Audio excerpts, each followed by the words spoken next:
تحديث بيس 2025، اخبار جديده عن الماستر ليج والماي ليج. هقول لك على كل حاجه، بس قبل ما ابدا حط لايك واشترك في القناه وفعل زر الجرس. نبدا مع الماستر ليج. طبعا الماستر ليج كونامي كلمتنا كتير قوي في التحديثات اللي فاتت ان الماستر ليج هينزل موجود ليه داخل بيانات اللعبه، بس لحد الان لسه ماستر ليج ما نزلش، ونزلت الماي ليج علشان يعني ايه، بديل الماستر ليج لحد ما ماستر ليج ينزل في اللعبه. والله اعلم كونامي هتشيل الماي ليج ولا لا لحد ما الماستر ليج ينزل. كل دي تمام لحد ما اتسربت معانا صوره للماستر ليج ومعاها كمان ايفنت هنتكلم عليه بعدين بالتفصيل، بس اللي هنا دلوقتي الماستر ليج. وطبعا كل ده من مصدر موثوق على تطبيق اكس.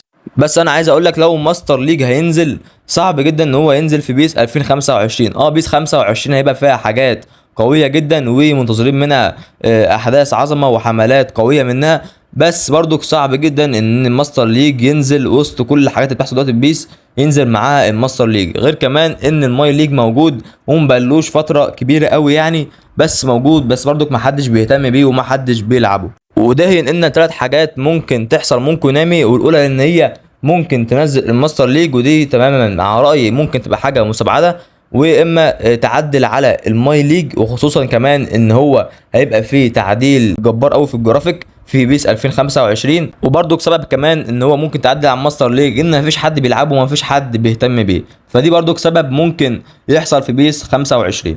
والحاجه الثالثه ان هو ولا كونامي تعمل ولا تنزل ماستر ليج ولا تعدل على الماي ليج وتسيب كل حاجه زي ما هي وتعدل جرافيك الجيم بلاي بس في على كل حاجه في الاوفلاين والاونلاين في الماي ليج. برضك صوره كمان انتشرت لمدرب جوارديولا ومعاه حبه مدربين جيجز ولامبرد وجيرارد بس موجودين بكوينز. هل كده معنى ان ماستر ليج هيكون برضك فيه مدربين وكل حاجه بكوينز؟ اولا دي ملهاش اي علاقه خالص بالماستر ليج الصوره ديت. تاني حاجه بقى ان الماستر ليج ما بيبقاش انك تجيب مدرب عليه مثلا هو يدرب فريقك، انت اللي تبقى المدرب وتدرب الفريق، وحاجات تانية بتحصل كتير قوي في الماستر ليج.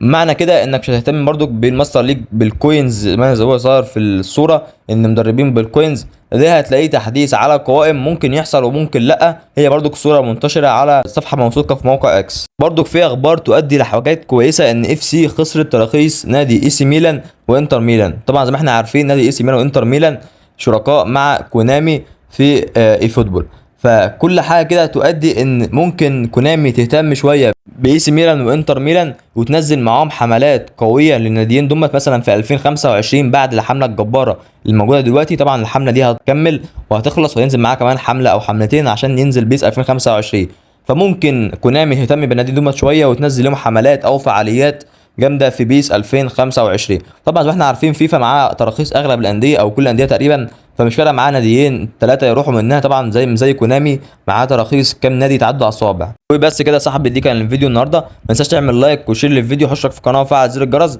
بس اهم حاجه برضو تحط لايك لو انت كملت معايا الفيديو للاخر، فحط لايك عشان الفيديو ينتشر، عشان دلوقتي الايام ديت الدعم قلل شويه، فعايزكم ترجعونا شويه زي ما احنا كنا عليه، فحط لايك عشان الفيديو يوصل لغيرك، واشترك في القناه وفعل زر الجرس. اشوفكم في فيديو جاب صحه وسلامه. سلام.